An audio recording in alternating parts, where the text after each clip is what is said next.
أعوذ بالله من الشيطان الرجيم. بسم الله الرحمن الرحيم.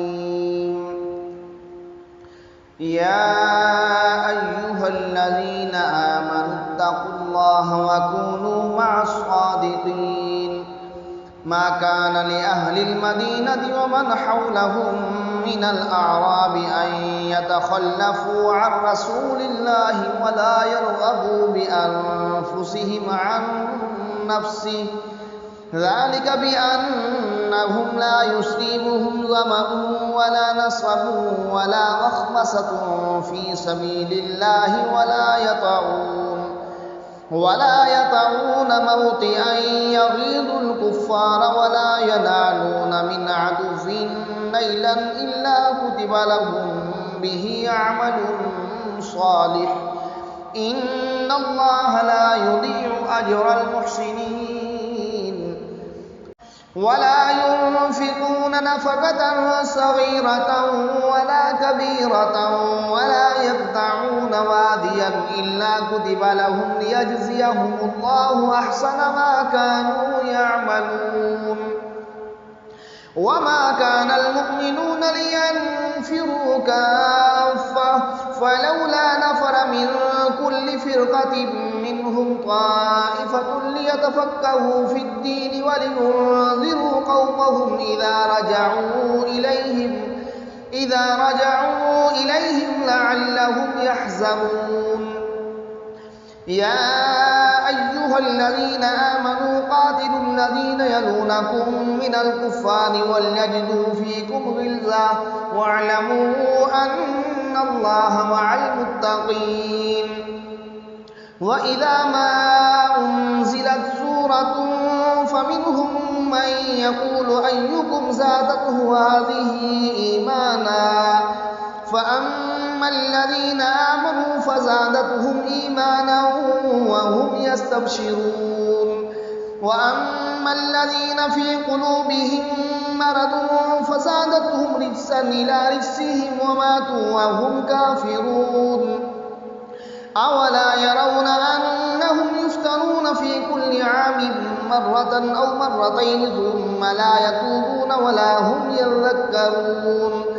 وإذا ما أنزلت سورة نظر بعضهم إلى بعض هل يراكم من أحد ثم انصرفوا، صرف الله قلوبهم بأنهم قوم لا يفقهون.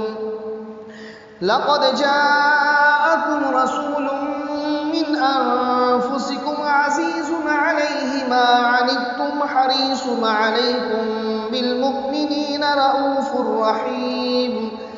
فإن تولوا فقل حسبي الله لا إله إلا هو عليه توكلت وهو رب العرش العظيم. بسم الله الرحمن الرحيم. ألف لام را، تلك آيات الكتاب الحكيم. أكان للناس عجبا أن أوحينا إلى رجل منهم أن أنذر الناس وبشر الذين آمنوا أن لهم قدم صدق عند ربهم. قال الكافرون إن هذا لساحر مبين.